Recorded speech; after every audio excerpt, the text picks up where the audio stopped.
Today on Doctor Who. Three specific doctors are brought together to avert a crisis, but why are they all together? The past, present, and future come together, yet still leaves a lot to be desired, which begs the question, is the 50th anniversary of Doctor Who any good? What is with this new doctor in the mix? Where does he reside in his own timeline? Is this going to be complicated? There are too many questions in this intro. I'm going to shut up now, so find out when you watch it.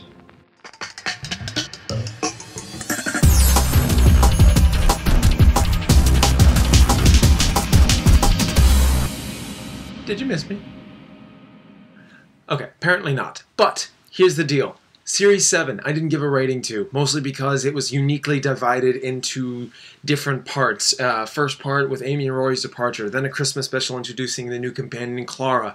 Then the next part is nothing but the Doctor and Clara interacting and going on random adventures up until the very end, where you end up getting more ideas of who the Doctor is, and it's a really big, complex mess. And here we gotta talk about it even more. Series 7 was great. It was interesting, intriguing, it had bold ideas, interesting ideas, lovely ideas.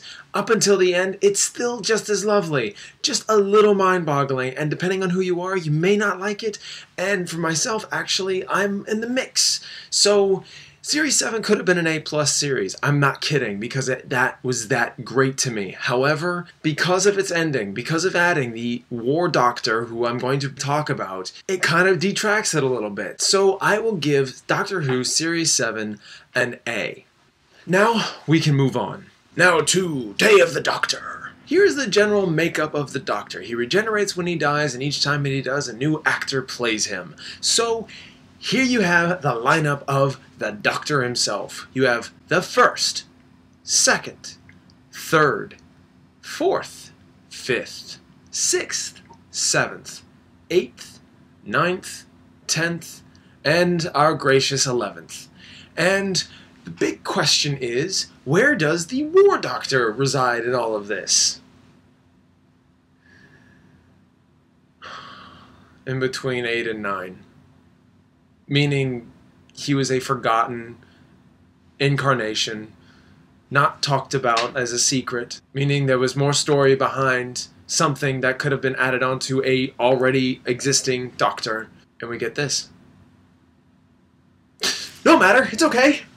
We still got a good special. Day of the Doctor follows a unique plotline, so to speak, that involves all 3 Doctors to be involved. Are there any of the other ones involved? No. Well, no. Well, no. Spoilers. That's all I'll say. And Day of the Doctor has 2, like I said, plots going on at once. You have War Doctor's internal crisis of the biggest decision of his entire life or lives leading up to this moment that all resides in Gallifrey, the last day of the Time War that's up against the Daleks. It's an intense situation because Daleks are consistently firing upon the Time Lords in Gallifrey. It's an all-out chaotic war, and the War Doctor has taken what the Time Lords call the Moment, one of the forbidden weapons.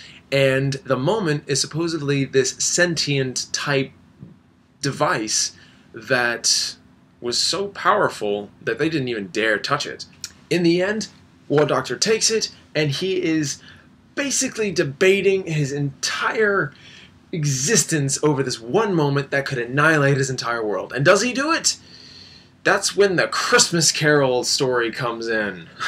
In steps David Tennant and Matt Smith in their respected roles of the 10th and 11th Doctor, and what do they do is something that I will allow you to understand and watch and enjoy, and in fact have a pure delight when all 3 of these Doctors come together, because besides my complaints of the Doctor being who he is and what has been made up for him, really results into some fun times, interesting revelations, and downright fantastic, clever twists and turns. Best I can say about this one is that it's very tight. The dialogue is really driven and focused. You don't hear a lengthy explanation anywhere in this. Like maybe once or twice they'll explain something simple.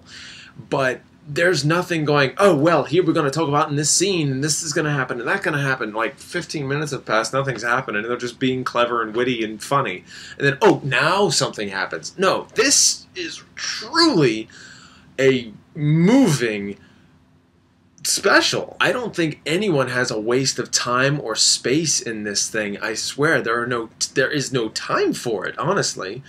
And War Doctor gets his moments. David Tennant, 10th Doctor, gets his moments. The 11th Doctor, Matt Smith, he gets his moments. And I feel like it was so tightly together and well made that I felt that there still could have been more. I felt like this could have been a 2-hour special with all the things that we always wanted to see, which is kind of a small personal gripe. I wanted Jack Harkness to be in it. I wanted River Song to be in it. I wanted to see more of the older companions and how everyone interacted, but alas, it didn't come to that because it wasn't about that.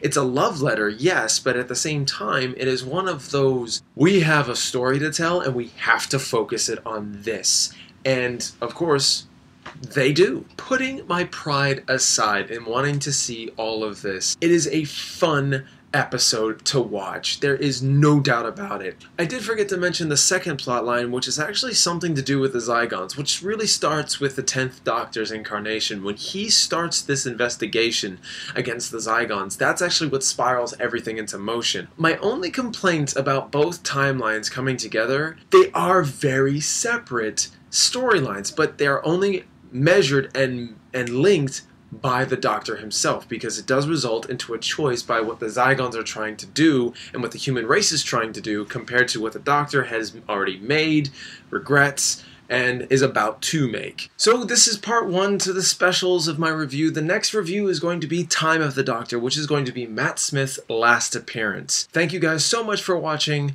and as always, until next time.